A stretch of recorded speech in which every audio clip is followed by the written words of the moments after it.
How about some inside baseball today? Dan Mihalko here, your favorite docent. Collecting sports memorabilia is a pastime as old as sports itself, and it's also big business, generating millions of dollars each year. Bats, hats, you name it. If a big name player signed it or used it in a game, collectors will pay big bucks for it. And big bucks also breed scammers. Most common are forged autographs. In this case, the fraudster forged signatures of famous baseball players onto cards, photos, and baseballs.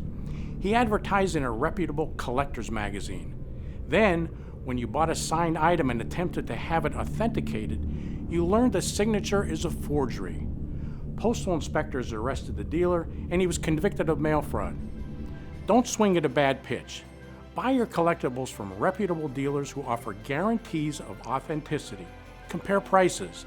If an autographed item is valuable and being sold at an extreme discount, it's likely that the item is fraud. Trust your instincts. Don't strike out.